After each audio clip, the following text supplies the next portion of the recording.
Hey you guys, Keith Riddle here, co-host of Chess Not Checkers with Jordan Tampien, of course. And today our guest is Joel Barbour of the Great Pacific Northwest, or PNW. PNW, baby. Great PNW. The Great PNW. But obviously it's acronym for, right? Acronym? Yeah, it's an acronym. And only creative would do it that way.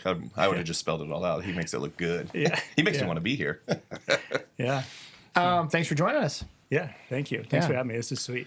Absolutely. Well, Jordan, how do you guys know each other? Because I'm like the third wheel. So I'm going to give a shout out to Mr. Baller Media, Corey Jepson, because totally. I knew Joel through some other channels. I think we've run into each other, but Corey hosted this fun event. Actually, almost inspired a little bit of what we're doing today. Yeah. So he brought in kind of there's four or five of us, and then he would film it, but it was just five of his clients / friends, and it was just no agenda. Sit down at a table, have dinner at Beverly's, and just talk. And so, luckily, was it recorded? Yeah. Was it like a podcast thing? No, like he video recorded something, but it was more of a. So I sat next to Joel, and it was just like catch up. But like we have similar friends and just kind of cross path. Our industries don't cross paths all the time, but and from there, and I'm like, it doesn't take long to get inspired by Joel Barbour. So I was in there about 30 minutes, and I'm like, okay, so when I ever do this podcast thing, he's gonna be a guest for sure, because it's more than just Great PNW, and that's what's super cool. Is I think today I want to dive into a little bit more of who you are, how you think about things, and really what I love about our podcast, right, is we don't actually care about the Great PNW. We care about the person, the people who created what thought process creates it, right? There's a lot of truth, because it's at some point like I don't either, you know. So in our last episode, in our last episode with Tyler, it was less about 7.2 and 14.4. It was more about his systems that transcended every company, yet made him successful building them. And I think that's what I love about this. And so what's super cool about like Tyler is who gave me like my second real design job. So just the transition of like seeing Tyler just walk out here, I'm like I meet with Tyler once a month. Yeah. Like he's been my mentor since before I ever started the Great PNW. Like he literally, and we'll talk about it, like he has like some prototypes of a new company, Sandal, I'm like developing, and like so we were going over some of that stuff like on Tuesday, Wednesday this week. Awesome. Yeah, he's a good friend. So yeah, and so I thought after that dinner, I was like, let's dive into this one. Because I would love to hear more. Obviously, dinner was only 2 hours. So start me off. Spokane native? Yeah, born and raised. Born and raised. Never will leave, ever. You love it here? Oh, yeah, I love it here. That's awesome. Yeah. So a little bit of backstory then. How did you get into what you currently do? Just one day decided? Overall, I guess it's kind of entrepreneurial stuff. Nobody in my family really was an entrepreneur or anything that had any businesses, but I think a lot of it was like I'm a creative, and so I did a lot of art growing up. Grandparents had me doing a lot of art, my grandma specifically, and then because I try to piece this together too, like how did I end up doing this when it was not shown to me, it was not taught to me, it was not instilled, but really when I have to piece together, it was like my grandma had me do art, which got me into graphic design. And then I had some amazingly supportive parents and I have two younger brothers. Anything we wanted to do, they were all for it. They didn't really steer us in one direction or the other. But a big piece was my dad, he was, very blue collar electrician. He's in an office space or in an office now. And, but seeing that at a young age, like he was gone, like he probably had to be on the job site at like 7 a.m. So like, he was gone before I woke up. So when I just remember these moments when I was little where like I'd hear the front door close and it would like wake me up, and I'd run out and I'd catch my dad before he was like getting in his truck, and I'd be like, I was probably like 6 years old or something. Like, hey, bye, I love you. And then like he'd be off to work. So seeing that mentality too of just like, you just fucking work, like that was really ingrained. So would you say that like inspired you to hustle and to work, or are you saying like you you didn't want to be an electrician because you had to like get up and leave your house early? No, I actually thought I was going to be an electrician. Like my whole life when I was a young kid, like, oh, what do you want to do when you're older? I'm like, I want to be an electrician. Yeah. I think the work ethic, it was just shown to me. It wasn't like, oh, I was actually like probably a really like early on, like when I was like bussing tables and stuff, my first jobs was probably a really bad employee. Like I didn't work hard, truly. And, because I never saw it as a forever thing. But once you kind of found your passion, you instilled that sort of work ethic into it. Because you become obsessive over it. So as a graphic designer, I went to school for design, and I worked at the Inlander, like a brief stint there. they hired me pretty much right out of college. And then one of Tyler's, his business partner, Nick, they had hit me up to work at 14.4. Like, hey, we heard about you, come interview. And which is funny because I've always kind of been this way. I'm not super motivated by money. They basically were offering me a job that was like twice the pay that what I was getting. And I was like, I don't know. Like I love Spokane. I love it. And then they gave me my first shot at being a designer. So I didn't want to like be a sellout. And then my boss at the time just pulled me aside. And it took me like a week to decide. And even Jeff, the president, was like, do you want to work here or not, dude? Like they showed me all. It was beautiful office space and stuff. But my boss in there pulled me aside. He's like, hey, like if I was like older brother role, he's like, take the job. Yeah. He goes, we can't pay you that much. Who knows if we ever will, so that kind of started me off at 14.4. I then later moved to 7.2. And then I watched Nick and Tyler. I was really fortunate enough that like I got to travel a lot with them all over the place, all over the world. And that's where it clicked of like, oh, like hearing employees kind of complain like, oh, this or that about stuff at work, and you realize like these guys are working 24/7, so everybody has a job back here. Like, how can you complain the slightest? And then that's when, because you kind of see stuff on social media, and you think the business owner's just like living it up, and like, and it's way glamorous, but then constantly on the phone, and then you see how they move around like clients and stuff. You're like, oh, that's a skill set. That's a skill set none of you fuckers have. Like, just be able to hold a conversation, be like a real human. There's even that piece is so special. So I think I watched that.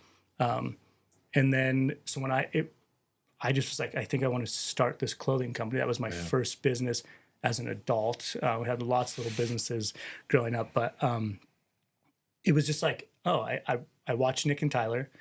I understand hard work from watching my dad and my mom both, so yeah, it was just kind of came natural, and just like, and I poured myself into it because I love the creativity, and it was really easy to, because I was fortunate enough that like when I started the Great PNW, there wasn't really any competition, so I didn't really have any losses. It was just like win, and I was like, we are just shitting gold over here. Like, it was crazy. It was like I couldn't make a wrong move because the buffer for like failure was so far removed. So your brand, like, so, and I was around, and I remember that kind of that whole launch and everything. But your brand is it kind of that first kind of specific kind of crafty Northwest vibe feel, and you just didn't have much competition at the time, or is it? Yeah. I mean, we're still to our core almost not identical, but it's casual apparel. We've just expanded on that. But we just started, we mostly lean on a lot of just like graphic heavy tees, headwear, and a lot of that stuff. Like for like 2 years, I would wake up, that's when I started waking up at 5 a.m. and I'd work for a couple hours. I'd go to 7.2, I'd work, come home, and I had my first son at the time, put him to bed, and then I'd just work on the business. So then I was kind of working 2 jobs, and were you printing them at the time or just designing them? I never, like, were you inventorying? I've never printed anything. I've always done my own shipping. But we've always outsourced the printing. So you've always done that. Okay. Yeah, but I was just like designing, and now we've just we went from. But you did start as, or what I'm hearing, correct me wrong, as a clothing company. Yeah, so totally. So you were working in marketing, and you decided I want to launch a clothing company. Yeah, totally. I wasn't sure if the clothing company was like a spin-off of a marketing company, and you guys were just marketing, or but it was intentional, like designed and built as a clothing company. Totally, like did a Kickstarter campaign because I was like, okay, there's a hole in the market, because I would travel around camping, skating with my buddies for weeks, and just all you would see is like touristy gift shop type stuff. And I'm like, the Northwest is so much cooler. Nobody's like branded all the Northwest. Not there's like Manzanita or Lincoln City or like Seattle. And even when you did see that stuff, it was just like cheesy. So so then we did a Kickstarter. I just asked one of my best buddies, Mike, who worked with me at the time at 7.2. He still works there.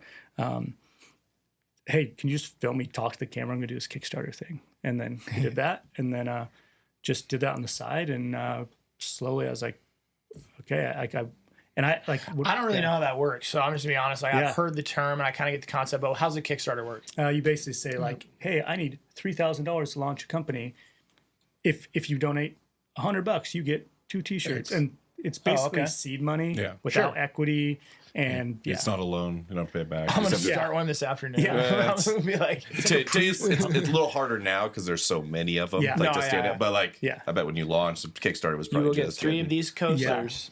Yeah, essentially, right? Yeah, invest in our but you'd say invest in our podcast. You get one showing if you put $5, right? Yeah. And so you just it sets up. It works really well for especially for kickstarting business. There you go. Look, I'm not a branding genius. That's all I know.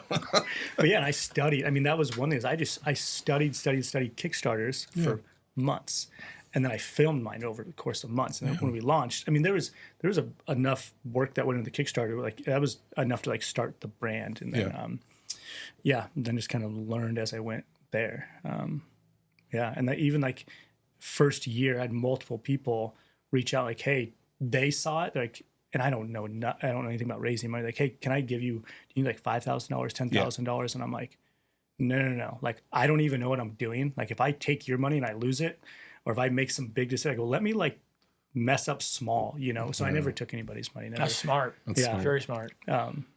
So at what point in time did that change? Like, walk me through. Okay, so you do the Kickstarter, you launch, and then like 2 years. I was and that was one where. It was interesting because I don't know like business. I don't know like I have to learn the business side. And Tyler the whole time he's really helped me, coach me through things. And actually, even while I was working my day job, like REI picked us up. So Tyler's like, I don't know anything about lines of credit. I didn't even know what a P&L was. And Tyler's like, well, let me see your P&L. And I'm like, I don't know what a P&L, like what's your balance sheet? I didn't even know, you know. Sounds kind of forward. We just talked about this. Yeah, exactly. So I know what one is, so I can show you mine. So he really knew the ins and outs, like the finances and stuff. So that grew, and then I remember one year I paid my taxes and stuff, and this might have It's been good that you had the money to pay your taxes because there's a lot of stories. For few years, you don't always have that. Well, that's the thing too. I remember going to Tyler and I was like, "Hey, they're saying I owe like $17,000 in taxes." I'm like, and granted, you know, I can't remember what I was making at the time, but that's a fuck ton of money. It's a lot of money. You know? It's a lot of money now. You know? That's the same. And I was like, "There's no way." And he goes, "Yeah, this is Tyler's advice," which I don't know if he'd give the same advice now. And I wouldn't take the same advice now, as you know, like tax structure and business stuff. You don't want to pay any taxes, and that you legally there's a system. There's a way to get it, right? But Tyler, he goes, I will give the same advice that was given to me. Boo-hoo, you're making money, pay your taxes, move on. Like, and at the same time, I'd be like, oh, yeah, I guess if there's like, you know, let's say there's 80,000 in the bank, I have another job and I pay the 17, I still have the money, okay, like, and moved on, you know, but that was a big eye opener of like, wait, I personally owe this money. He's like, you know, I thought it was like this business thing I was doing. Yeah, it's just this thing on the side. Yeah. So that was kind of the first. And then he was the one who was like, hey, go talk to the bank. And I've pretty much done like the blueprint that Tyler's given me is like, do this. I just will, for the most part, and I've had to learn the hard way sometimes not listening to him, but just done what he said because he's crossed these bridges. Like, hey, go get a line of credit because REI is going to put in a PO so big you can't pay for it. And thank God we did get that stuff in place because it did happen, and it was easy because it was like, oh yeah, you need 40,000, boom, go. Yeah. You know? What's the greatest one where he advised you one way and you went the other? Open a pizza restaurant. Yeah, I would have told you that one. But here's I talked to Ramsey about that. I was like, are you sure, man? Like, yeah, no, it's gonna be good. That's what I told him. I was like, but he was like telling me his system, and I was like, I know, man, we tried that. Dude. I'm going to blame Ramsey. I would blame Ramsey on that one because he was stoked. He was super excited about it. Him and I were together in Vegas, and I remember we were in Vegas a year before, and he was talking about Uno Mas and all the food. Yeah. I was like, I will never own a pizza, but I could see how stressed you are about this. A year later, he's like, dude, a pizza place is for sale. As we're boarding the plane, he's like, this is a steal. I'm like, he shares a notes thing with me, so we're coming up with names, and I'm like, and if you know Ramsey, you know he's just fucking smart. Just smart. He's good. And I'm like, okay, if Ramsey says this is a go, and Ramsey and my buddy Ben, who owns Jerkins, they don't know each other. And I was like, Ben has said like, dude, pizza places turn. Like, they're great. Yeah. So I'm like, Ben, do you want to do this? Yep. So we all, it on paper, this thing actually made a lot of sense. Yeah. So, and I think it still does. It is a great little business. It's just like, it's not something that I should be doing on the side. It should be something I really, really care about. So it's not even a financial thing. It's like a time suck thing. Well, I think it's probably the more important part. Because you can bridge deltas of 1,000 here, 2,000 there. It's the hours and time where you're like, I could have created one more design. Yeah. And made up for whatever this thing's doing over here. Unless, like, to your point, it's a passion project. Yeah. And you're like, hey, I just want to put it in this area or something. Yeah. So. I think that's like a common story or theme though with entrepreneurs is like we will tell ourselves something's a passion project, but really it's just like a play for some more cash or like some money. But I think that's always like what I've learned anymore is like when I look at any business, like the first defining question is like, when everything goes to shit, are you going to be the one guy running it, right? And that was something like before. I was like, no, it's fine. It'll never happen. And then I'm like, I don't want to go down to a pizza shop and make pizza and stand there. And, and that might be what it takes for 6 months or 3 months or in a bad time or a piece of equipment breaks. Yeah. And I don't have that passion for that thing, so I have to say no. But there was a time where I said yes. Yeah. And then I was in that exact same boat. Like I'd, in on a restaurant or in on a bar, and I'm like, who's going to bartend Friday night, right? Like somebody walked out or somebody quit. And I'm like, I'm not bartending Friday night. Well, then we're going to close. Well, especially when you have a core business that is here, right? Yeah. And then you're doing these and you're like, wait a second. To your point, like Brick West sometimes I'm like, what? I have to go down there?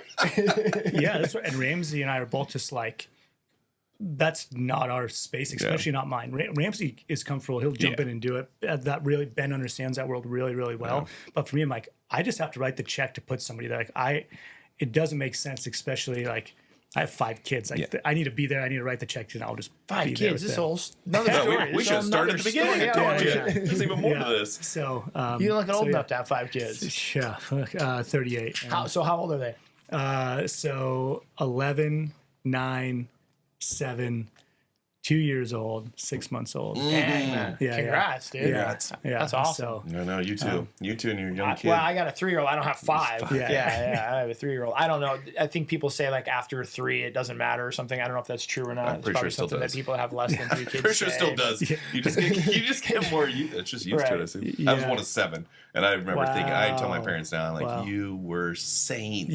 Yeah. Like you didn't even know what was going on, did you? Totally. I would have been like, I'm like picturing my dad now stopping at the front door every day before he got back from teaching, just being like, all right, you can do this. There's only 7 of them. I have one, and I'm like, you give me a run for my money, man. Yeah. Well, I feel like my mind, the logical part of my mind says like, if you have 7 or 8, like by the number 1 and 2 have got to be watching number 5 and 7 at some point. Right? You're like, make sure this one doesn't die. You don't have to parent them. There's a just make sure they don't die. practicality to it, for sure. Totally is. I mean, that honestly, that's somehow how my wife and I schedule time. Like even today, I made the decision we're just going to be closed Fridays now. We're going to work a 32-hour work week, Monday through Thursday. It's really crazy. Makes no fucking sense on paper, but that's what we do. So Fridays are kind of it's kind of nice. Gives me a free day to kind of work as I need to. And I was like, hey, I might go to the office after the podcasting and like work till 5. Or I've been trying to figure out the morning thing. She's like, well, I don't need you in the afternoon. The kids come home from school. Like, so to your point, like they do help. And which it is funny to see my oldest boys be able to like change a diaper. I'm like, whoa, you know how to change a diaper? Who are you? Sorry. I still don't. Yeah. So well, I'm going to come back to the 32-hour work week because I think that's a very interesting one. But the very first thing I noticed when he said it was he said we took Fridays off, and in my mind I thought he was going to say we went to 4-10s Monday through Thursday, but he goes, no, we went to Monday through Thursday and we worked at 30, and I was like, oh shit, he didn't add the hours in. That's genius, right? Most people are like, I'll work 72 hours in 3 days, right? But it's like, we did the 4-10 one. That's why I'm interested to see your take on it. We did that for a while too. Yeah. And we had just such a mixed result from it. And the issue is because we have service-based probably a little bit more. Yours is still service-based, but you probably have contracts that determine dates. Like ours we're managing a property that day. So if you're not in the office on a Friday and a leak at a property or something, it became a little difficult. Yeah, the only thing really is like, everybody else is still working. So like emails are still coming through a lot from like our marketing agency, like Strategy Labs. Like they might need something, so we're on Basecamp a little bit. And everybody knows, like my project manager Mike, he was working today. Like so we were chatting about stuff, and he's like I have a mellow day at home. Like let me know if you need me to jump on anything, you know. So and there's times where we do have to work on Fridays. It's super rare, but everybody knows, hey, like you're paid for 40 hours, but it's a 32-hour work week. Every once in a while, there'll be like, do something there. Yeah, I mean we kind of function more like a marketing part, like agency than a clothing company because of the projects we have and the design stuff we're doing, and everything's just branding and marketing that we're putting out there. You know, we just happen to be selling clothes. You know, So is it obviously not a financial decision? no, Was it just a financial yeah? I decision. mean, Kind of, but like that's where I go back to, like, well, if I actually redid my entire team, like I restructured. We have a team who I believe can get it done in 32 hours, and I set the expectation of like when we're here, we're fucking working. Although it does get lax at times, but like every creative place does. everybody. So yeah, it's just the Now, expectation. does everybody work those same 32 hours, or are you like split shifting? No, Like, is there certain everybody's there Monday, basically Thursday. 8 to 5. Okay, so everybody works so like the an same. hour, taking hour lunch. I mean, we have a mini ramp, so people are skating. There's a gym, so the gym gets used. So you are technically there, I guess, 9 hours. But you know, if we get, maybe you're working 8, maybe you're working 7 hours. I mean, yeah. So Yeah, because that was ours. We had to cross shift, so then we did what you were saying. Well, so that's then you what had like some people were Tuesday through Friday, and some people were Monday through Thursday. Oh, okay. So then that you're makes still sense. open that Friday, but Yeah. the employee didn't have. I don't know. I play with it all the Gotcha. time because I think there's just waste in every day, and it's Yeah. not good for the person. Yeah, and Right? and Tyler told me that. Tyler, because we used to have to log every hour to a project while I worked there, and he had some study or something. He's like, in an 8-hour day, 9-hour day, you actually only get like 5 hours of actual work out of somebody. It was like half, and I'm like, Jesus, like, Jesus, is that real? but that's kind of the creative world too. Yeah. There's a lot of BSing Yeah. around, and like we have a really small team. It's like How at many? our office, How many people at your job? Our office has 3, 4, like 5 Okay. in the office Okay. and warehouse, and then we have like 4 at the retail store. Okay. And then our kind of sister company, just another company that started Bison Printing that's next door. They have about like 7 people over there. So I built one big building. There's a 100-foot wall that divides it. It's about 12,000 square feet. Print shop on one side, PNW, it's 2 stories on the other side. So Nice. I just try to create this place where just like creative shit can happen, you know? So What's your favorite thing about Great PNW outside of what the public knows about the brand?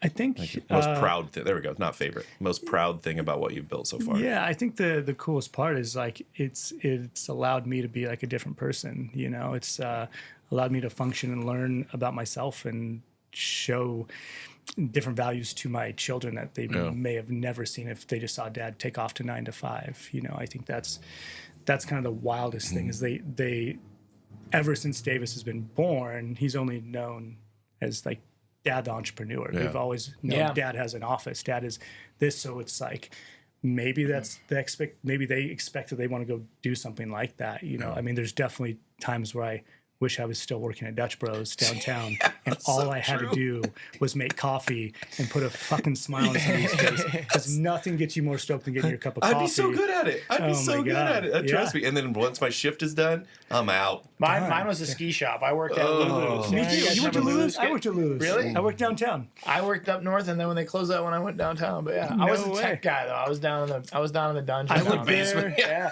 Well, but I tuned skis, so like to your, I was like, man, there So are you so knew many Fred, days. then? Yeah, Fred. Okay, Yeah, legend. so were you there then when Mike King bought it? There? I was there that last year too. That's crazy. So we would We have crossed literally paths. worked together, probably. That's wild. No, totally. Yeah, I was going to school out of Eastern, and I Wow. was working at Lulu's, but it was the same thing. It was like, gone are the days where I could show up and just tune a few skis and you know, worry about where I was going to snowboard for the weekend, Yeah. and then you know, but. It was like that was a fun time, man. Fred was always cool boss too. Yeah. Like he had like a lot of like What was Lulu? Ski That's- shop. it was a Okay, ski ski shop. shop, Yeah, yeah. but Ski they had skate? Just No, mostly ski, skis. snowboard, Yeah, but snowboard, they were also, I would say, they were kind of like the go-to spot at the time for like a lot of ski racers and stuff. Yeah. That, like There you you need go. your stuff There you go. tuned up like Professional. every Fitting week, and stuff stuff. fitting, Yeah, like yeah. That makes sense. But he had like these continual clientele. People like, if you got kids that ski race, especially, and you got 2 or 3 kids, and you're tuning up like 6-8 pairs of skis every 2 weeks, they would come in. They would always like come in and like pay with beer, or they would bring beer or whatever, And so we had this little shop fridge. So it was like, I was in college. So it was like I'd go to school and then I'd come, and it was like the first hour or 2 everything was cool. But like as it got like later on Thursdays and Fridays, it was like the beer fridge got kicked open, and we'd sit down there and drink beer and tune skis. And I was like, at the time, it was like broke, and I'm like, I probably should get a real job. A good thing I'm going to college. And now I'm like, man, if I could just go back to tuning skis and drinking beer. Totally. It's so even I think about that, like my time at 7-2, I loved my job so much. Like when I had to tell Tyler I was leaving, I asked him to have a meeting. Yep. And I sat across from him. I'm like bawling. I'm like, I have this PNW thing. And he knew like where it was trendy. And I was like, I have to pursue this. And he just like stood up. He's like, come here. He just gave me a big hug. He's like, this is what we've wanted since you started. And when he says and everything we talked about, even business stuff, like the line of credit, like, oh, well, we need to do this. And it was always, even though he wasn't financially involved in any of the business side, it was always we got this. So I felt like, oh, Tyler's got my back. It's it has my best interest. So that's cool. Yeah, so even when I had to leave that, I was like, I loved going to work every day. So backtracking the story for your kids, because you were talking about your kids and kind of like being an example to them, which I think is sweet. And it is funny because my parallel to your story is like, I grew up in a blue collar kind of farming background. So it was the same thing, like seeing the work, seeing people go to work, come home from work, doing the work.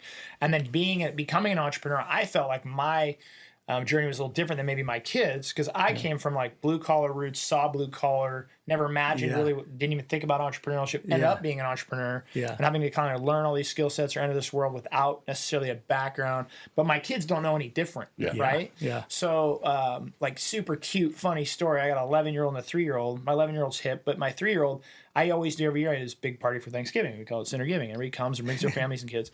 And before the dinner, I always like say a little piece and do a little prayer. And like on my way home that day, like my little 3 on the back, he's like, Dad, he goes, you're the boss. And I'm like, I turn my head and I'm like, what? And he's like, you're the boss. And I was like, it was the first time in his mind that he had been in a group, and then but Dad spoke and like everybody was looking. So it was like he had this weird, and I was like, yeah, but that's like Dad's the boss. It's not what you think, But like someday we're gonna have this involved conversation, like what that means. But it was just funny because I'm like, he'll never know any different. Right? Like then, you can just wake up and go do cool things and start businesses. Like, do you think? Does that mess them up? Yes. Like, well, I have to do this thing, and if I don't, well, then I'm not living up to what my dad has instilled in me. Like, that's the expectation, is I'm going to start businesses. Like, there's layers of the onion, because they say the first generation makes the wealth, second generation preserves the wealth, third generation loses it. Yeah, totally. And I think it's because especially like where Logan's, I have a 9-year-old, right? Yeah. Where she sees me now is it only looks fun. Yeah. Except for I'm not there, I'm sometimes there, but I was like, same story. My dad, because he taught as a private school teacher, was delivering a paper route. Now I look back and I'm like, Dad, I should have advised there's probably a better way to use your time. But it's at 3 a.m. and then we'd get home at 5. I'd go back to bed till 6 to go to school, and then he would go right to school because he was the teacher. And you're like, are you the person you are today because of that experience? Yeah. And is our kids being robbed of that experience, or are they already just that next level up? And so they're coming into your office thinking, wait, so like Logan will walk by the building and be like, Dad, we should buy that one. And am I like proud dad when I turn away from the teeter away? I'm like, okay, I like where your head's at. But we're skipping a ton of steps that went from I had no money. Exactly. And she'll just walk by and be like, I like that one, Dad. It's normal conversations. Like, we should and then just sometimes she'll pull out like the brick and the old, and I'm like, oh, I've trained you well. But then I'm like, how much of your journey though? The good parts are good. I understand how they'll win there. But like, what about when the building loses $1 million? Yeah. Will she even know what to do? Yeah. Well, and will you share that with her? How do you share that? This could be its own episode. We're not going to go down this episode. So I made my kids watch the Hunger Games because I realized they're so fucking soft. Yeah. Like, so true though. I'm not trying Hunger Games, but all of them, because I was. You might have to fight for your life. I'm like, they don't get it. Like, they don't like. And it was something like, and it was one of those comments, not like we should buy a building. It was something that was like so, and we are not rich by any means, but it's just like this like fucking rich kid comment. Yeah. And I was like annoyed that he couldn't get. And I was like, are you kidding me? So I'm like, we're watching Hunger Games. I'm like, you don't understand that. Like, one, you live in America. Yeah. Like, you're living in the richest country in the world, so right? Privileged, yeah. And so I'm like, you live in the goddamn capital. Like, this ridiculousness of like what is happening, like you have it so good you don't even know. And so I was just like, I don't want that to be lost, because I grew up in Hilliard. Like our bikes were stolen, cars were broken into in how to live. Like now it is a big shift, but like now just living up by Manitou Park, and it's a totally different world. And like, I don't want my kids, like, they're not going to have to grow up in Hilliard. Their bikes are never going to get stolen. But maybe I should have. The question then is like, can point, you right? teach the fundamental principles that you learned through the School of Hard Knocks to your children without them having to go through the School of Hard Knocks? And as a parent, dropping them in the arena, right? Right. As a parent, you're like, you left your bike in the driveway all night. Like, someone would have stole my bike, right? Yeah. So like, but now like, to teach you this lesson, I gotta like move you to Steal the your hood, or I gotta bike. like steal your bike. Like, but at the same, I'm like, so there's got to be some middle ground here. And I think it's relevant to our audience as well, right? Because I think what we're talking about is how, and this is probably, I mean, you might be a good one to speak to it. Similar to I grew up in Moses Lake. My story's really fun that way too. But it was like, how do you develop the mindset? Yeah. Right? You said multiple businesses when you were younger. I'm sure you had a yard care company. You were probably delivered, right? And it's when does that mindset happen? Is it born for one? Or is it developed through a situation? And then what happens when you take the pressure off of that situation? Like my daughter's like, I don't really want to play basketball. Yeah. In my house, you had to play. Oh, yeah. You had to play. Sport, yeah. If you were terrible at it, you just learned to get better. Really? Oh, we Really? played, Wow. and again, pass. you look at those, and now, but then I'm like, no, do what you want as long as you're doing something. Yeah. Because in my head, I'm like, no, I didn't want this, and then I look back at like this last couple of years of like going through this down market, and I'm like, if I wouldn't have had those experiences of like pushing through when you could have easily just said I'm done. Yeah. And anyway, so this is fascinating to me because I'm like, then you can go to the mindset of, but it's funny. I don't think the mindset is, hey, you decided to buy 14 orders instead of 3. Yeah. Yeah, it could have worked out in that situation. It was great, but it was like that mindset to get over, okay, I'm about to spend this much money. Yeah.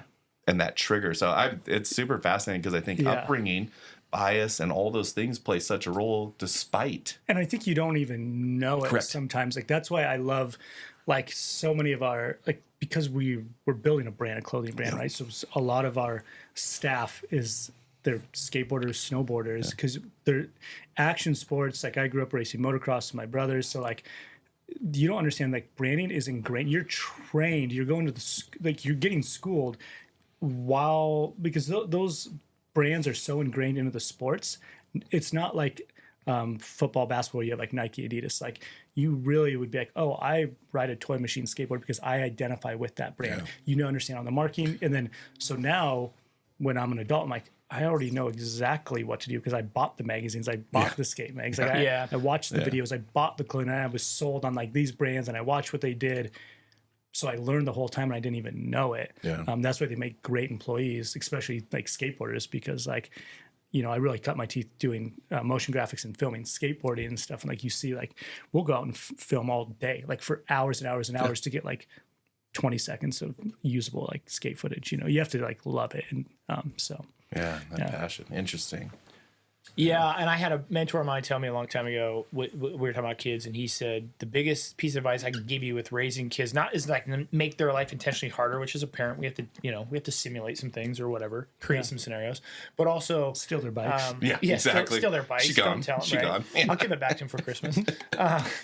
But also, essentially it boiled down to, he just said, the biggest thing you can do for them, even if you're raising privileged kids, is not do things for them. Yeah. So it was just like too many times we're trying to give them this like kind of life we didn't have. Correct. But we're doing it in a way of like removing the pain. Not just the pain, but also their ability to have to do it. So like, hey, we have people that clean our house every couple of weeks. That's nice. Yeah. But that doesn't mean your kid doesn't have to clean their room. Correct. Right. So, but too many times it goes that direction. Like, hey, like I would have loved not to have had to clean my room as a kid. So for my kid to like, you know, is that wild? show you them think a life, I'll take that if you away had a from house them. cleaner, like you can't fathom it's it. weird when it leaves my mouth around like employees and stuff. I'm like, God, I sound like an absolute asshole. Like, and my wife stays home too, and that's when too. It's like. And you have to have somebody clean your house. Be like, oh, we have a 6-month-old and a 2-year-old, and like it's absolute chaos. It is absolutely crazy. Oh, it is crazy. Or the fact we have like just cereals that don't have Japanese brands on them. I'm like, God, you just don't even know. But to your point, the issue is then this gig to provide all of a sudden pushes your mind, and that's the hardest part for me. Physically exhaustion, I understand it. I know exactly what I can do. I know my mind's still there. This is mentally exhausting. So then by the time I get home, it's like, yes, I want to test you. I want to put you through the Hunger Games, but I'm so tired. I haven't seen you in a while. Like, I don't want our 2-hour experience to be back and fighting, right? I want to enjoy it. And it just... And I leave the next morning being like, I knew I should have like made her clean something or do something. And that's where my wife, she always feels like she has to be the bad guy because I just want to like, you know, and I always tell her like, God, not everything we have to like teach them something, but she's the one's like, keep your room clean. Yes, someone's gonna come. I'm totally the bad guy. You know, I'm always trying to do the stuff for the kids. My wife's like, stop, let them. Like now, she has the kids do their own laundry. You know, I'm like, make their own lunch, do their own laundry. Yeah. I don't know if I've ever done my own laundry. And, I still haven't. So I know how. Well, and it's that old adage of like, you know, I grew up in the country, but when you watch people like train a horse. Or even like, you know, people have a dog, right? Like a well-mannered dog needs to be trained, but it's like, it's not as painful for the dog a lot of times as it is for the trainer having to train them. So like a lot of people have dogs that are like jump on things and really like we all have seen like dogs with very poor behavior and it's like, but the owner was like, they didn't want to be the consistent like, hey, down, down. And then they have a shitty dog, and they're like, I don't know, he's just a crazy dog. It's just a shitter owner. You know? But I think about it with my kids, and it's like, it's not for me. I know this is uncomfortable. I know I don't want to do it. I know I've had a long day, and all I want to do is cuddle you on the couch. But like, hey, man, like I need you to do your homework right now, and you're going to sit up here and eat your dinner. Like, you know, for me, that's more of like I'm rationalizing by telling them it's for their own good. Thank you. Yeah, exactly. This isn't for me. This is for you, right? But there's some truth to that for sure. And I think there is still a value. Like I just didn't know this life existed. Yeah. So I do think there's a value in understanding it. What are like some things you guys do to instill that mindset you have now? Like, are there things like we'll sit down, we play the cash flow game by Robert Kiyosaki. Super fun. So I forgot. He super expensive board game, actually. Make a game. It's super expensive board game, actually, but like you're playing through that, and it's like you buy real estate. Exactly. And so, but that's like one of the ones we'll do, or we'll sit down and I'll have her look at like a rental property with me or something. But I'm like, what are some like things you do, or are you intentional about that yet? Funny. Yeah, I'm the opposite. Like as far as like business stuff goes, like zero. I try to explain a little bit like on investing and like how that or stuff even works. mindset, But or it's even mindset. the mindset of it. It's all mindset. Everything is mindset. You know, even like all the craziness. Like I try to explain mostly Davis. He's the oldest, but like I love this. Like and you are more than capable of anything you put your mind to. Like you are so capable. I think that's the huge. biggest thing. Is just the mindset, the belief that like you can do anything you want. You know. Yeah, and schools, you're an example of you literally can, right? And so that they get to see that ahead of you. It's pretty cool to watch. But. Yeah.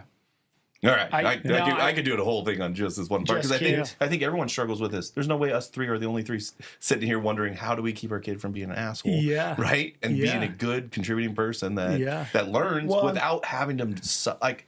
I don't want to go relive my own like some parts of that. It was hard jobs. There was tough. Yeah, and an underlying theme of this whole podcast, Just Not Checkers, I think keeps coming up, regardless of who we interview and talk to. Is that like there's so much of this conversation comes around mindset, right? Like the way you look at things, the way you think, right? 100%. It doesn't matter the business. It's almost like it gets boring to almost talk about. You're like, oh, our mindset conversation, but it is so important. So when you talk about kids, like that, really to me is more. What I'm teaching my kids is just how to think, like the mindset they should have, or removing that as opposed to the discipline of certain things. So I don't know that my daughter yet can like analyze an investment deal, like the skill set part of it. But I'll correct her speech. Yeah. Like she'll say, "Daddy, I want to blah blah blah," and I'll say, "Well, first of all, we don't say want, right?" Like I'm teaching her like neurolinguistic programming. Like I don't go this deep with her, but I'm like, want equals lack, right? Yeah. So you say, "I intend to." Yeah. Or I would like to, but if you use the word want, that actually will wire your brain to go into a phase of wanting. It doesn't teach you to achieve, it teaches you to desire. Yeah. Does that make sense? So there's a few little things like that where I like when I hear her speech patterns. Yeah. Or when I hear her say, like, you know, and all little kids will do it. We did it, but it like, oh, I'm never gonna be good at this. Or like, I hate homework. Like, so when I hear words like hate, never, want, I'm very quick to be like, pretty good. Charlie, I want you to say that different. I'll say it different. Yeah. Dad, I'm really wishing I didn't have to do my homework right now. Okay, great. That makes sense. Yeah. Okay. And you still have to do it. Yeah. But we're not going to say we hate homework, right? Like, so that's really more the triggers I look for is how they're speaking, because it's a window into how they're thinking. Yeah. And we talked to Tyler a little bit about interviews, but for me, when I interview people, I don't care what the questions are, but I love hearing people talk about anything because it's like it's a window into how they think. Yeah. So I'm like, oh, you're telling me your story and your mindset by just talking to me about anything. I'll be like, talk to me about snowboarding. Yeah. But now I get to hear how you think about this. Totally. Yeah, I mean, that's one thing. My wife's done a great job. I think it's where we're such an amazing team. But like, and all my kids do this a lot. My oldest Davis and my one of my daughters, Sunny. I catch them doing this a lot, where they and I do this, but like they will out loud like hype themselves up. Yeah. Like a perfect example is my son was learning to drop in on our mini ramp for the first time, and he stood there, and it's scary. Like, you can slam. It's not super mini. It's a good sized ramp, and he's just like, Davis, you can do this. You got this. And he just hype. And same thing with Sunny. I'll see her do something, and she'll be like, you can do hard things, and I'm like. And I'm like, Emily, you are amazing. And I'm like, yes, and I'm like, and they do it all the time. And I'm like, God, thank God you can like be your own cheerleader. So in the NLP world, they call those mantras. Yeah. Right. So a mantra, by definition, it means a sacred utterance. Yeah. It's something you say out loud to yourself, to other people, internally. But everyone has mantras. A lot of people are just not aware of them. Yeah. So a lot of people will be like, oh, stupid me again. Or, oh, man, I can't believe I did that. But what they don't know is that by the age you're 25 or 30, you have these internal mantras of like, this is never going to work. Or you have the ones that like your kids are starting to, where they're like, I got this. Yeah. And I can do this. That's something I, as far as like mindset shift is like, once you, for me anyways, once you started getting like a few wins under your belt, and like, okay, I actually, because I used to tell myself like, oh, I'm a graphic designer, I don't know business, I'm from Hilliard, I'm fucking stupid, but look what I figured out. But you're discounting yourself when you're doing that, right? Yeah, which wires your subconscious if you're not careful. Yeah, and I would kind of joke and like, but then realizing like, oh, actually, I can speak on these topics. Clearly my track record shows we've sold millions of dollars of clothing. Yeah. Obviously, I know what the fuck I'm talking about, and I had to like believe it. And then I was like, okay, like now there's like zero negative self-talk. There's just like, it doesn't even exist in my brain. So teaching my kids that like there's nothing you can say you can't do this. You absolutely have to be realistic. You can't be, you're in third grade, you can't dunk a basketball, right? Yeah. Like be realistic about it, but like 100% believe in yourself and rid yourself of any negative self-talk. I mean, that's like, there's not a single time where I'm like, Joel, you can't do this. Like, you can't figure this out. It's going to be really fucking hard. Yeah. But yeah, I think that's a big one. And I hope that spills over for a lifetime with my kids, that they have no negative self-talk, because, it can build and build, and. Not even for your kids, just anybody listening. I mean, that's what kills you.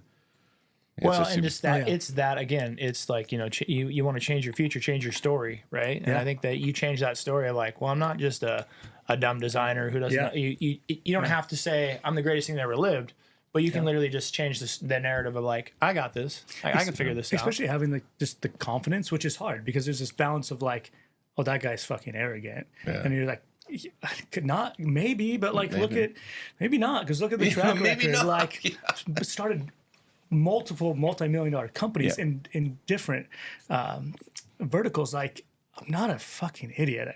I know I look like one, but I'm definitely not one, right? And, so yeah, I think that's just the confidence of that, and just the like, I don't want to come across as an asshole or arrogant or like better than anybody, and so just trying to always kind of keep that. Do you think you had that confidence before the businesses did that piece, or is that kind of one that it's like proofs in the pudding? You like now that it hit, it's like, okay, I can speak to this. I think that's where like I don't think I was born an entrepreneur. I think it's absolutely learned. I was thankful that the Great PNW worked out.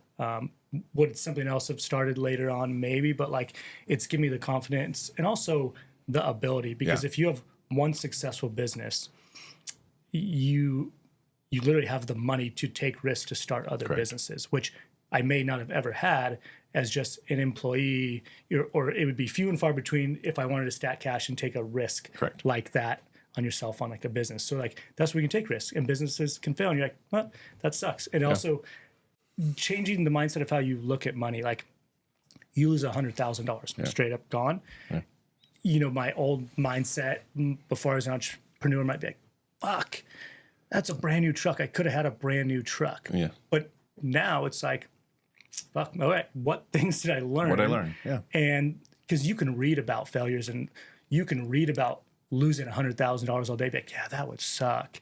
There's a lot of wantrepreneurs out there who think they understand business. Wantrepreneur. But you're like, that one. but you're like, you don't know the pain of losing $100,000. There's a different type of education. Even me telling you that, like, we could be close and like, oh yeah, I understand it. Like, but to live through it and to be fucking have your dick stomped on that hard, like that, there's only one way to feel that, you know, and how are you better on the other side? And you're like, well, yeah, I maybe lost $100,000 here, but that's like $1 million down the road because here's why I learned that lesson. You know? Yeah. And if you trace back those lessons learned, like I learned a pretty expensive lesson, like $500,000 loss on one. Yeah. But it saved me from like a $7 million loss in the future. And you're like, you just don't know where they're at. Like a lot of people will say, hey, I want to be a small business. We usually meet, I'll take them out to Quest. All right, here's roulette.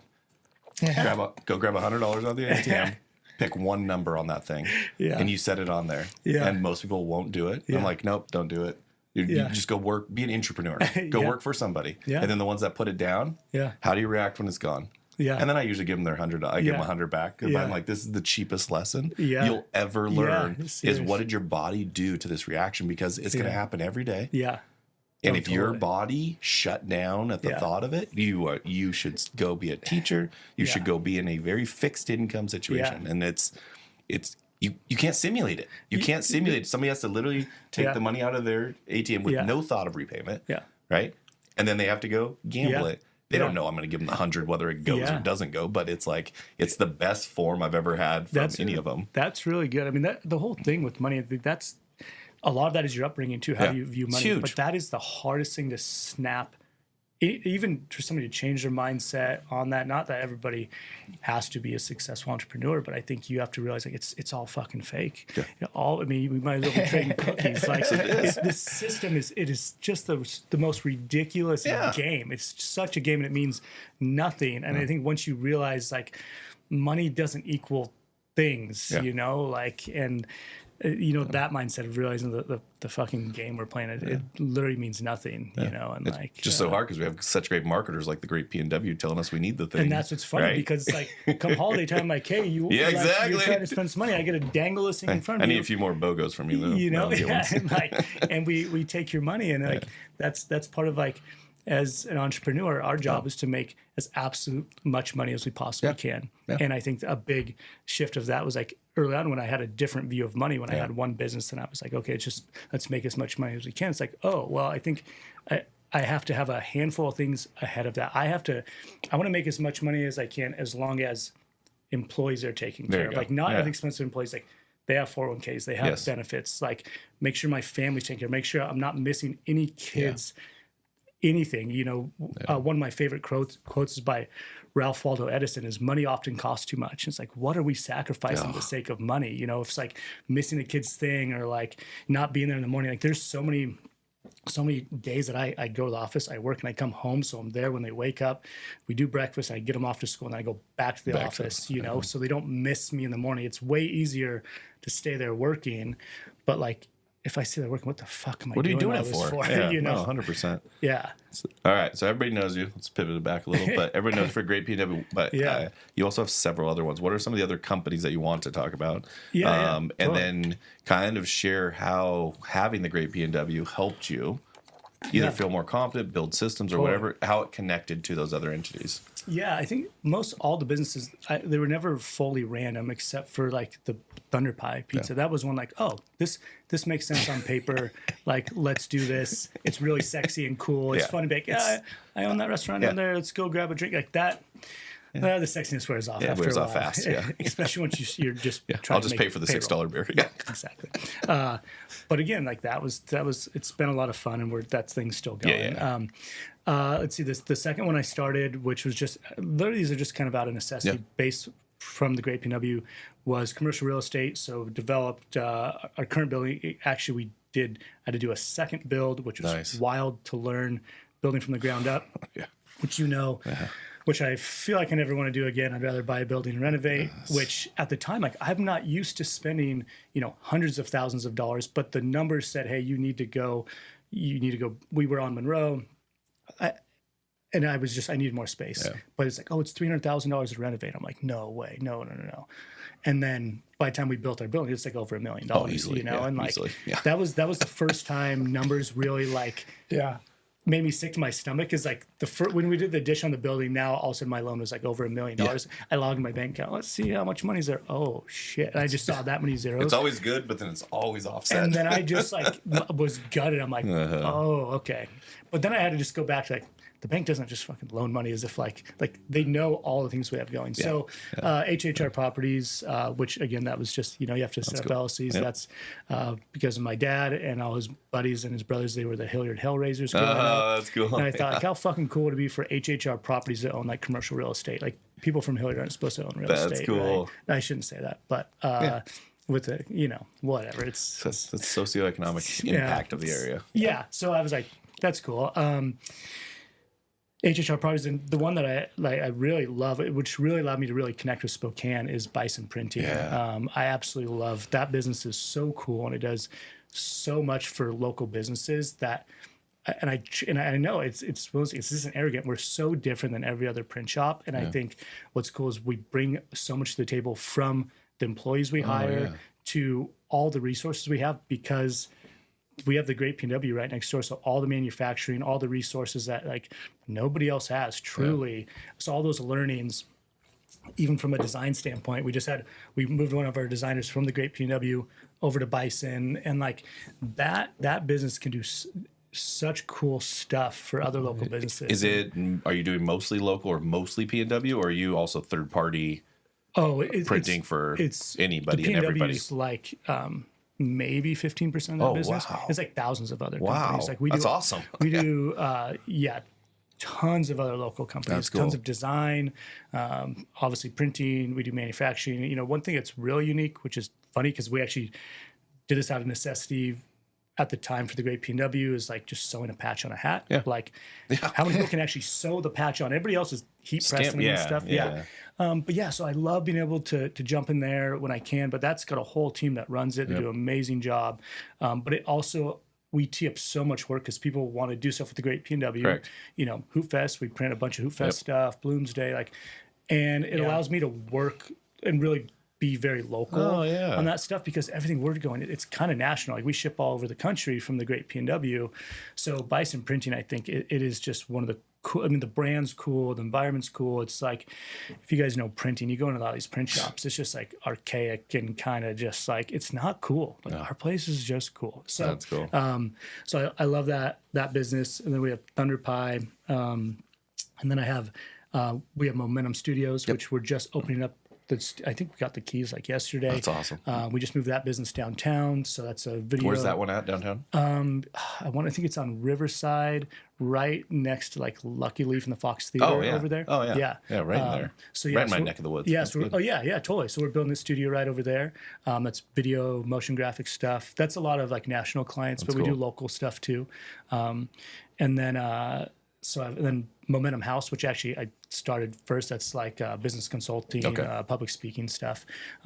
People just coaching style consulting. Yep. Okay. Yeah. So a lot in the, not necessarily even like the clothing space. Yep. Some people just like, they need answers to like clothing, right? So correct. I've spent a ton of time and money finding out those answers. So if they can pay $1,000, I'm like, here's the factories. Here's what you need to do. Yeah. That saves them $10,000. Yeah. So a Jordan who wants to launch his own brand piece, right? I come to you. Yep. You coach, connect. Essentially coach, connect, and get me there. Yeah. So bigger picture, and then just the public speaking is a lot of times, and that's where like people ask me to come speak, and I did it for free for a long time, which I think is fair because I was still learning. But then I realized like, oh, I'm bringing a lot of value. People are paying to come here. To be here. Yeah. So that's where I'm just like, I'm going to start charging. I got you a gift card from Brick West, by the way, for being here. So it's cool. It's cool. And don't say it never was appreciated. Yeah. And like, I remember I got the first check the first time I did public speaking. I was like, oh, okay, this is what we're gonna do. And they paid me. Holy crap. And so that facilitates you then going public speaking. So you have a coaching arm to it, and then it pays you to go basically educate at a large conferences probably, or internal companies. If somebody asks, I'll be like, depending on what it is, be like, $500, come out for an hour and speak. I have a handful of presentations we'll tweak, and then I'm hoping we'll get it by maybe by summertime we're on like V3, a sandal company I've been working on for like 2 years, and it's like it really is different. It's so it really disrupts the market. The testing's been really awesome. So that whole brand, and then like one thing else that's been on the side, and I won't go too far. It's just it's a calendar company. Sounds really ridiculous, but I just designed a calendar I've been using internally for years, and a handful of other friends, business owners, I send them the file every year, like, hey, I need to use this. It's just, it allows you to visualize a whole year in one space.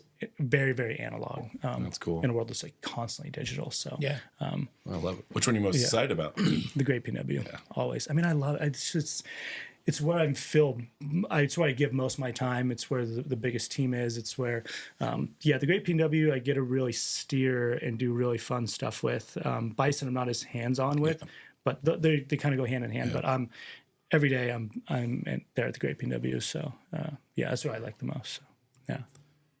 So what kind of fundamental elements do you see across all of those companies that you bring to the table as kind of the leader in that group that you're instilling into each of them? Kind of, that's what Tyler spoke to in his podcast, like was how no matter what, I bet Tyler could start an HVAC company in 18 months, have the top HVAC company. That's funny. The way I talk to him, I'm like, dude, just tell me which one you're going to pick. But when you speak, it's not random. He has this very set piece and it just transitions. What are some of those things you're seeing work really well that you're applying, I guess? Yeah, I think a lot of it just goes to mindset. Like, it doesn't matter what the business is once you kind of figure out one, and then, like, well, okay, those principles apply across the board if you do those well. Same, say HVAC company, you're like, well, I'll just talk about the print shop. Like the print shop, I knew how many other print shops are in town. Yeah. But I knew, I'm like, we're going to be vastly different. And I go, we don't even have to be vastly. I go, you be 5% better than everybody else. And like, over time, you will get all the business. Like, and how are you better? Okay, you figure what those things are. And then from a marketing branding perspective, and that's, I don't know, it's just kind of innate within me. I went to school for it. But I think across the board, like, I think I play very different roles in each one. Some of it is bringing business. A lot of it's just like, honestly, like the hype man of like, hey, this is like, you're fucking capable. Like, this is going to crush. And I make the connections locally. We tee up a lot of stuff for both Momentum Studios and Bison just through my local connections. I'm like, I'm not really going out and doing biz dev. It's just like the people I know and work with. And I want to continue to work with them. And I think that's so much of everything is just relationship. It's like, say with like our print shop, like we used another print shop for years until I started my own, but I never went and like the relationship was so good. I never went and like quoted out some other print shop. I'm like, I don't care if I'm going to save 25 cents. Like the relationship is there, and that's where you go back to business isn't really about money. It is, and it isn't. Like then goals to have a very happy, fulfilled life, So how do you? Sorry to interrupt, but how do you? So, because I'm hearing you talk about all these things you got, and as a listener, or just as an interested party, how do you assess and analyze like your next venture, or when those ventures came about? Did you decide whether they were yeses or nos? Because I'm assuming there were some nos in there too, right? Oh, I mean, I say no like every week. There's something. So what's that vetting process look like? Like, what's that kind of? From a brand standpoint, that's usually the biggest one. Like, does it fit from a brand standpoint? A lot of us say like it's collaborations with the Great PNW, but also like from a business perspective, unless I can bring any value and it's not just like a money exchange, like that, then I don't have any control. If it's just hey, we need some money. Here's what it is on the other side. Here's what is long term, short term. But if I can't bring any value, then that's really risky for me because I can't control any of it. I know I have control over, okay, well, if I'm going to build this building, well, I'm the tenant on both sides. Like, okay, I can control that. Okay, if we're going to own the print shop, okay, I have some control over all the design and bringing work in. Sure. Obviously, I run all the Great PNW stuff.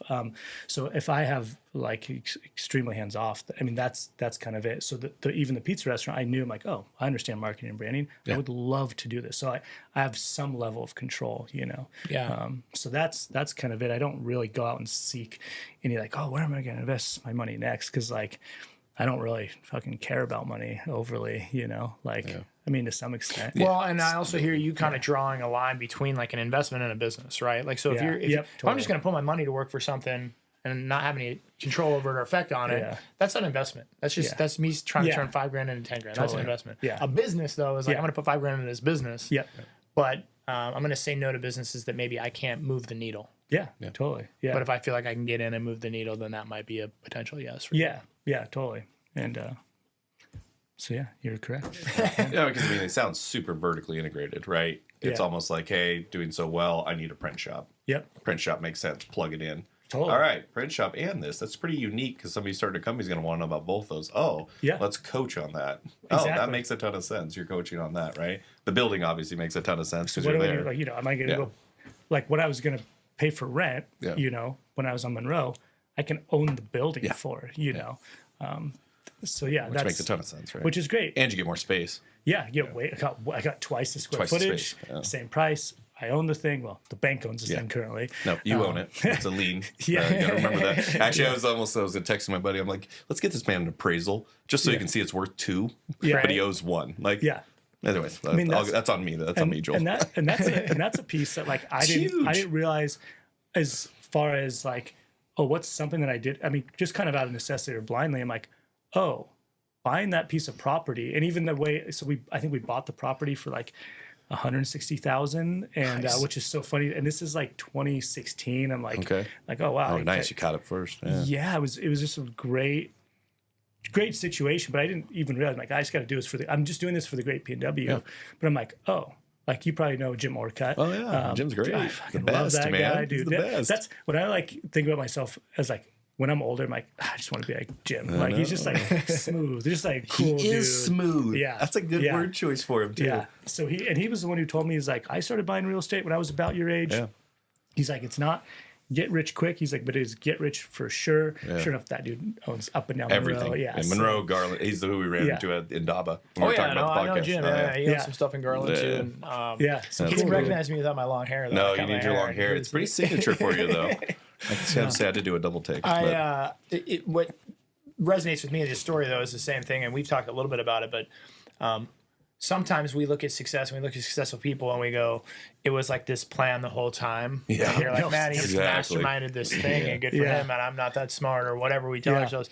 But I'm the same way, like with real estate investors. Say like most of my holds were like screwed up flips or screwed up other projects. Yeah. But then when I realized like 10 years later, people are like, oh my gosh, like you're a genius. And I'm like, now I'm intentionally investing in real estate because I know it works like that. By the way, the first 8 but it was weird. I remember looking up the first for the first time and kind of like, I don't know, I should probably assess these things and see what they're worth. And then realizing, oh, like this is what I do to make money actively and about how much I make a year. Yeah. Oh my God, here's what these things are worth. That's like 10 years of my life's income. And I didn't do anything except for just hold them for 10 years. Yeah. And then I'm like, okay, now I focus on it. But people from the outside looking in are like, man, what a smart guy to focus on real estate investing all these years. And I'm like, no. And that's where, you always, I wish I would have bought real estate. Yeah. Soon everybody says that, if I could go back in time and buy real estate, And you're like, you kind of like, well, I did. I actually did the thing. I actually bought it and I've been holding it. And and my question is, but did you do it with that intention of like, this is going to make a tenfold return for me? But that's what's great too, is that I'm like, as we're just doing our thing, and I'm like, oh, especially when all of a sudden like property taxes are due, and I'm like, oh, this thing's worth way more than you thought. I'm like, I'll write that check, which is always fun. But like realizing that asset, and then so it's kind of nice because then I realize, HHR properties, it's like nothing but our CPA deals with it, but it's like I do nothing, but in essence, because of just rent, I actually get to invest $10,000 a month into real estate. Correct. And you said you are, and you know the tenant. And I was like, whoa, like that blows my mind because like I'm not doing that like personally from my finance. I'm not writing a check for $10,000 investing in real estate, but my businesses are, and I am the only owner of HHR properties, So, I mean, just knowing that asset of like, oh, if and when the time comes 10, 20, 30 years from now, or, you hold on to that thing until you absolutely have to let it go, It's another great question as entrepreneurs. I always think like, how much of our wins do we honestly attribute to ourselves or to like luck or fate? It's all luck. And same with our losses. And I think there's a phrase, and I forget what it is, but it's called like, familiarity bias or something like where like when we win, we want to be like, look at what I did, right? But when we lose, we're like, man, that jerk I was in business with really screwed that up, right? Like we're really easily deferring our losses to like the market or the economy or whatever, but then our wins. And I remember the first time I ever not the first time, second time I ever really hired somebody. I had to hire an additional employee, but my first employee I had inherited from a mentor. Like it was like when I was in real estate, my original mentor moved, and so I kind of took his team or his group over. Well, he had a couple guys that worked for him, and I had this office. So, but I had told myself this story because so many people had told me how wonderful my head admin of my office was. Yeah, they're like, man, I don't know how you found her, or I don't know how you keep her around. Like she's so amazing and great. That I was like a great boss and that I could hire well, right? And then I hire 7 more people and they're all terrible. And I'm like, oh, maybe I'm actually terrible at hiring people. Luckily, I just need to go inherit more things. What I think as an entrepreneur, you can only make a decision with the facts you have and the snapshot in time, right? And so for me, it's like looking back. I look back on some of the buildings I bought, and I'm like, actually, they weren't bad buys. They're just I just didn't understand the liquidity and hold periods. Yeah, I had never gone through a cycle that said, hey, what if? Yeah, play this out there. You own a bunch of companies and real estate, but what if? Yeah, they all took a hit. Yeah. Can you sustain that? And I'm like, so my new box just has this thing up here. If 30% of them take a hit, can I sustain it? Nope, nope. And then just goes, no, don't buy. Oh, interesting. And it's just this weird one where I think it's, I don't even know if it's, I think that's why luck is so important. But what we discount in that is you still have to make the decision, right? And it's like, I know there's put yourself in a position to be lucky. Be lucky. Yeah, exactly. Yeah. It's like, and I think, luck, I think, has a lot to do with it, but it's like you can't discredit you and how fucking smart you actually are. You've learned all these things. Yes, there are things, but you don't win over long periods of time. Yeah, just lucky. It's but I think that's it is hard because think about there's a lot of people like, oh, must be nice. Yeah. It's like, I fucking work around the clock and I'll trade you, man. I'll trade totally. And it kind of goes, oh man, they really got lucky. They were like, when I think about this, and that was actually when I thought about when I started Bison, did I get lucky? Because I was the first to market. I just had this idea of, doing this clothing company. Maybe I don't know business. I think I do, and then it's like, oh, that worked. Well, you might have got lucky to get those wins, but you still learned the things. You still learned how to really read that P&L. You still learn, and now you can apply those other businesses, whether that one was luck or not. I always kind of sometimes think of will my whole life be luck, right? Like that's funny. That's funny. Were you just born between 1980 and will I die and whatever, 2060, but you lived in this era of oh, the internet was invented, all I think these words, to that. Some guy in 1776, the biggest opportunity he had in his life was the Dark Ages ended or whatever. Exactly. For us, are we just lucky in life, in an era? I think it also goes back to that's also an objective view of success, right? Yeah. That's somebody looking at you and saying you're lucky because you did this. Well, what if the whole reason you did it wasn't that? Yeah. And that's where I got caught up in especially when you're winning, it's easy to oh, you're doing all these things. Yeah. I'm like, I'm doing all these things. And then I was finally reflecting. I'm like, I didn't even want to do any of these things. Yeah. They were just this piece and the next piece. And I didn't have self-control to be you know what? What am I doing this for? Yeah. It's to help Spokane. Yeah. It's to show my daughter that you can do whatever you want. Yeah. It's to put some food on the table, right? And I'm like, dang it. Yeah. I missed the mark on that because it's just everybody's vision of success was more. And I think that's if you're not an entrepreneur, I think sometimes it does get you on the outside looking in.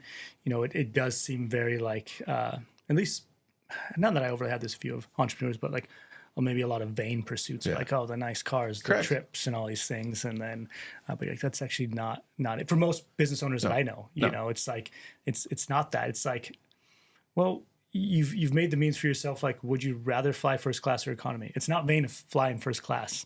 Yeah. You've fucking worked your ass off. Treat yourself. And it's those type of things that you do need to really embrace your wins and take the money when you can. That was one thing Tyler had told me. He's I've seen people just toil in their business and keep the money in the business. And then if it doesn't work out, they never took the money. Correct. And they kind of paid themselves the bottom line and then on to the next thing.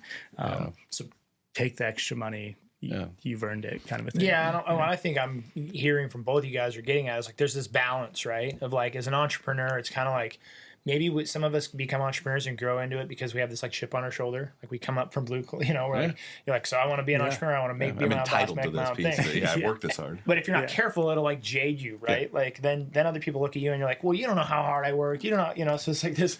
You can't have your cake and eat it too, right? Like the cool thing about being an entrepreneur is, you get to be your own boss, make your own schedules, pick your own battles. And you got to work your ass off, and you're going to get your face punched in, and that's part of the process, and it comes with it, right? I will say this is like pretty eye-opening because my brother, both of them are blue collar, work really fucking hard, and and if I would say, I'll run circles on anybody, I work hard, and like, but it's just like not true. I work really hard. I work crazy hours, probably a lot like you guys do. And my brother Connor was like, yeah, but you don't work any harder than like the single mom working like 2 or 3 jobs. And I was like floored by that. I was like, it's like she could be working way harder than you. You just get paid better. Yeah, exactly. Like you're more strategic. Right? Yeah. I was like, I guess I didn't put myself in that position, but they're like, she's working really hard. I was like, holy shit. Like, and I only put myself in the eyes of like all my other business owner friends, or I think about this a lot. I'm like, what if I were like the mayor of Spokane? What if we had a mayor that worked the same way I do? Like, what does this city look like? God. And that's where it's like, oh, is that arrogant? Think, I would make this place absolutely fucking great because I understand business. I understand just real human, like just very practical principles. You heard it here, Joel Barbour for mayor, so that's gonna be easier. Which I think I've spoken about before on other podcasts. I mean, it's something that has been like on my mind, like low key, for a while now. And my buddy, he's my neighbor, Mike Baumgartner. Which Mike's awesome. Yeah. Mike is one of the coolest dudes. Congrats to Mike. Yeah. Yes, it's a good win. Yeah, absolutely. And but like, I remember he was like the first politician besides Kevin Parker that I shared it with, and Mike was like, "Oh yeah, you can do it easy." And like he just like, I'm like, "Whoa!" You instantly were like, "Yeah, you could do it." I'm like, usually it's just kind of a joke. No, I'm like, it's gonna be a joke until like it's not. And I find myself like putting yard signs up. Or something. No, you could easily do it. And you'd market it, you'd bring that brand to it. You'll just run into some of the institutional elements that'll probably frustrate you that you don't have to deal with now. Yeah, things that I don't. Like, wait, I made this know. rule, and this entire city council told me no. Yeah. I'm like, what? You can't tell me no. I'm the mayor. Well, kind of the mayor, right? Yeah. No, that's so true, though.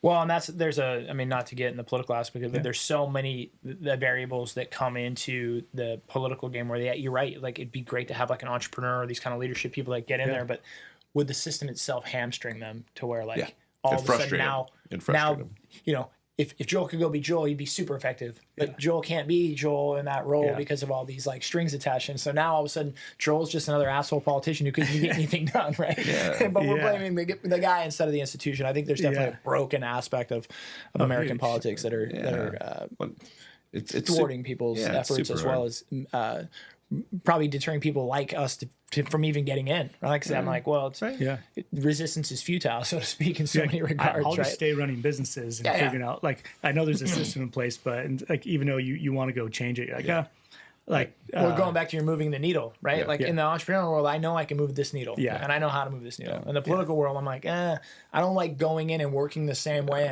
and feeling like the needle is vibrating back and forth. I definitely don't want the entire city to be my client. That's too much. But no, I think the biggest shock for me was I grew up in a world where you kind of have those 3 hierarchies, right? The first one is you get paid for your time. Yeah. That was the world I grew up in. Yeah. You go put in 40 hours, I'm going to pay you for your 40 hours. Yeah. Whatever you do, right. Then you can elevate to this world that's like, I'm going to pay you to manage those people that are getting paid by the hour. And a lot of people, that's your ceiling. Your goal is to get up to that point. And then where I tripped up the most was then you move to what ideally is what everyone thinks the coolest one is you get paid for the idea that funds the manager, that gets the people working. And I've struggled in that world the most because I grew up in a world where why aren't you just working hard? Yeah. And so I'll skip health, like I've talked to you about. I'll skip things just because I'm like, no, I'll outwork this problem. The health one is huge so huge because we have an endless list. And you're like, either I go to the gym or these things don't get done. And then you realize like, okay, like, and it's hard. I'll go like this last month, like, I told myself that for like weeks and like, I'm actually probably worse off and at least efficient. If I would have just taken 12 hours of that month and gone to gym maybe every other day, I actually would have got more done, So that's one thing, like, don't tell yourself that lie that you don't have time. Like, you got to take care of yourself first. And very kind of like being a business owner, it feels very selfish at times, but like you have to protect, like, yes, you may have 50 employees and you lose a client. Like I got to let 5 people go. Like you're not going to be cutting your salary. You have to let those people go. Yeah. And it's kind of like a necessary pain you have to go through, you know? What are kind of 3 things you do, 2 things, 1 thing, whatever, how many things kind of on a daily basis that keep you in the right mindset, that keep you kind of focused and just being the best you? Yeah. Because I do appreciate about you. I don't feel like you build businesses that chase. Well, you started a pizza company, so that's easy, right? That chase money. Like I feel like it's brand forward. You built such a good brand that it happens to make. Yeah, which that's the one my kids love the most. They love. Of course they do. Dude, I'm telling you, it's the best. Dad's the boss. You go to Dad's the boss, baby. We get free pizza. Yeah. I mean, I think it's pretty simple. I mean, one is like, this is a game. Like, this is true. Like, business and life to some extent. One, with life, like, nobody knows what the fuck we're doing. We want to know. We think we know this. All these different religions, they say this, but it's like you don't know. And I think that's the biggest one is like, okay, if you look at that as a game, we all know how the game ends for every single person. You fucking die. Yeah. So like knowing that, like, end goal is you fucking die when this is over. And like, your life and business are very, very similar in some aspects where like, you think about like birth, like it's fucking chaotic. Obviously I've seen this happen 5 times. There's nothing beautiful or it is just like fucking gnarly, like babies shooting out of them. Like it's insane, right? So you're kind of, when you think about like, okay, you're born in absolute fucking chaos. When you die, that could be chaos. It's sad regardless. Even if you have a grandparent die, there's just like this sadness. And sometimes businesses are the same way. Like it's just, you're starting, you're going, it's kind of chaotic, you know, and then say you sell a business or it closes. Either way, there'd be a kind of a sadness of a letting go. You've built something cool. You got a chunk of money, but you sold it. And it's like going back to like, it's about the journey, not the destination. So like same thing with like business stuff and with life. It's like, if we're really, you have sadness and death on one end and absolute fucking chaos in the beginning, how do we just bring peace? Yeah. This sounds so hippie. Peace and love and happiness and calmness in the middle. Cause it's almost like we're fighting against it. And I think, so for me, I'm like, this is what I need. And knowing the system that we're also playing, this American system with taxes and business, and you have the fucking Hunger Games, like it's a fucking game and it doesn't matter. Great PNW can be gone. I could die on my way home and like the world keeps fucking ticking. So when you realize like none of this fucking matters, it allows you to just like breathe and do whatever the fuck you want to do. And I think you have to be so honest with yourself. And I think we're not really honest with ourselves. I think maybe because like socially you don't want to say, I want to make as much fucking money as I can. Like, why? Because I want to golf more. Because I want to, like, that's really vain. Or like something simple as like we know from a marketing perspective, like sex sells. Nobody wants to say like, I want to have sex every day. You should go fucking have sex every day because you're going to be extremely happy. Like nobody wants to like say, but if you're honest with yourself, like, okay, let's just say I want to make as much money, I want to have as much sex as I can. You know, and granted, if you're married, hopefully it's just like with your spouse, right? Let's go with that. Let's go with that. But if you're single, you do whatever. But like, okay, fine. As long as you're not hurting anybody, like how do you set your day up, especially when you have kids, for your wife to like make sure that happens, make sure everybody's taken care of. So like if you want to make as much money as you can, so it's like, yeah, here are these things, but like here's the guardrails that they have to play in. Like if it's hurting people, if you're not taking care of people, if you're missing kids, if that's the guardrails, then like go max this meter out. But you can put it, so for me, if I want to check all these lists, right, first, then that might be like, Joel, you will only ever make, let's just say $100,000 a year. That's it. You take those guardrails off, well, then it's $1 million. But it's like, where's your happiness, you know? And I think that's where like being brutally honest and brutally self-aware, where like, you know, if you look in the mirror and you know you're not happy, like I use this term to myself all the time in the gym, is just fog up the glass to where I literally, and I have to do it. This is so funny, but like with my shirt off to see myself like just as I am. And I walk up to the fucking glass so much to where like my breath is fogging up the mirror. And you look yourself in the fucking face and you say like, am I the man I say I am?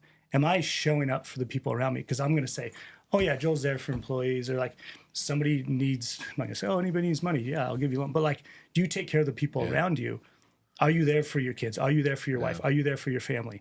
And you fucking know if you're not. Yeah. And you fucking look yourself in the mirror.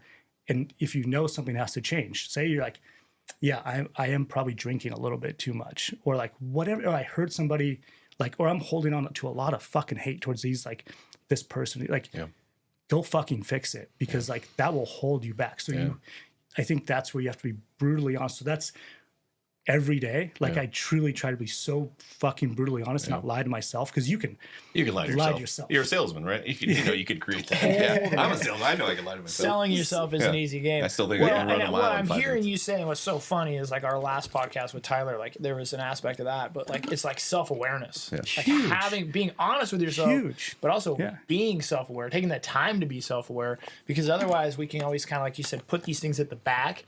But what I found 100%. Is like, if you're waiting to get in shape until you have the time to get in shape after your business is correct, then you never go to the gym, right? If you're waiting to write that book, like Tyler was talking about, until you got the time, well, you're never going to write the book. So you got to you're like, the book's important, so I got to make the time for that. My health's important, I got to make time. Then you fit your business in what's left. But you play like, like you run like the rails are coming off. It's scary because you're super like, scary, because you're like, I got to get it done, or like it's going to come crashing down if I don't put in those if hours. I don't send this email. Well, and I think that is like a chestnut checkers mindset thing of like, if you're waiting to become until you're ready, then you never become, right? Dude, like totally. you have to be willing to be that person before you're the person to actualize. As hippie as that sounds, right? What you're saying, Keith, is so true, because it's you live through these things twice. Like it's what is in your head is just as real as what physically happens. And I'm not a huge what do you call it when you just will things, and what do you call that? Manifestation. I'm not huge into manifestation. Like, I am, but I love visualize this and it's going to happen, because I think there's a lot of stuff on social media where people, I'm going to manifest this. Like, no, you're going to go fucking work. Yeah, you're looking at bro. But it does. You have to. If it doesn't ever happen here, it's like it's an impossibility. So I would counter that only to say that I bet you actually are. You just don't semantically call it that. So just like earlier, I was thinking like I call it a mantra. Well, you're like, no, I see my kids just like get, I bet you, I mean, I would classify you as a vision guy, or you wouldn't be where you are. Agreed. So you have vision of like cool, awesome shit. Yeah. And then you're like, well, I don't really manifest. I'm like, oh, the fuck you don't. But you actually do all the time. You don't put it out there, right? But I definitely, it's not just purposeful. You don't sit down and hum and do it. But you picture a great PNW will be. Yeah. So I think that's the big But you're picturing the end goal. Yeah, and so like when you're looking at it, right, you see it, you feel it, you're making decisions around it. Yeah. Like that's the one that helped me in my golf game the most. Really? I got to step up and I started just looking, okay, where's this ball going? Yeah. As opposed to like focusing on the ball on the ground. Focus on the ball and just thinking my swing was it. And I'm like, okay, I already know my swing. It's not changing today. I'm not great. I mean, I think I'm an 11 handicap. But like it was one of those where I'm like, okay, now if you picture where it's going, but even kind of now we're thinking about, okay, where do you move a house? Well, I already drove by the house I want. I picture it in my head. Picture the car, I'm going to put it in. And then it's like, okay, now when I make a decision in a day, it's like, does that rise up there? So one of my questions is, what are your non-negotiables?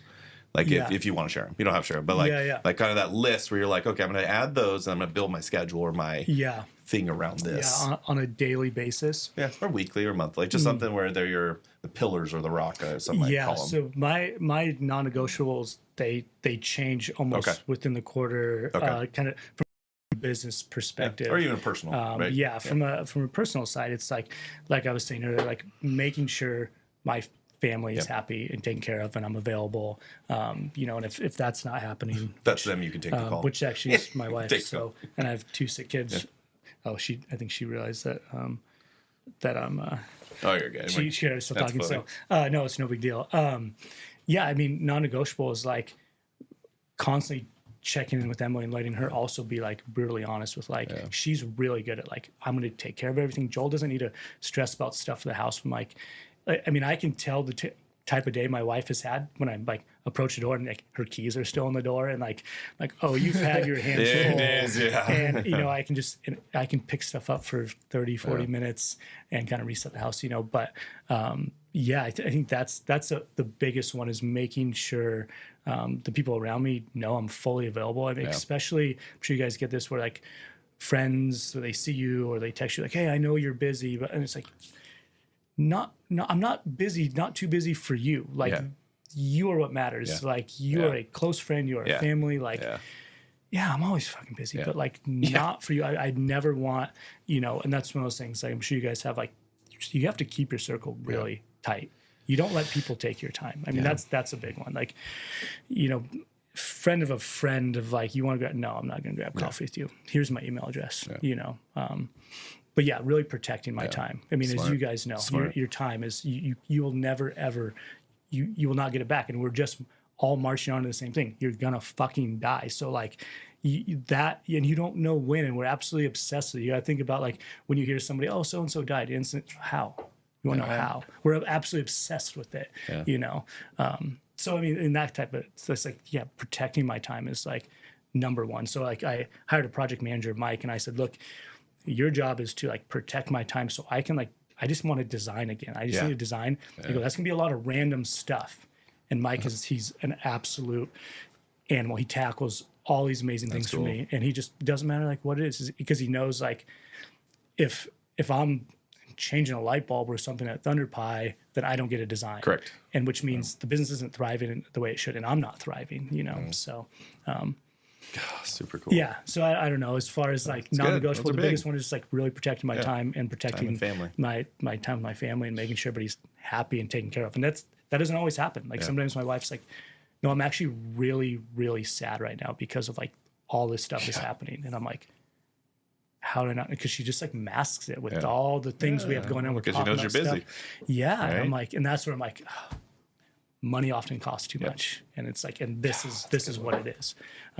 It's my number one relationship with my wife is for the sake of money, because I've also other business shit to do. And I'm like, that is such bullshit. Like, let me go back to Dutch Bros and make some coffee. Be back home. Oh. Yeah.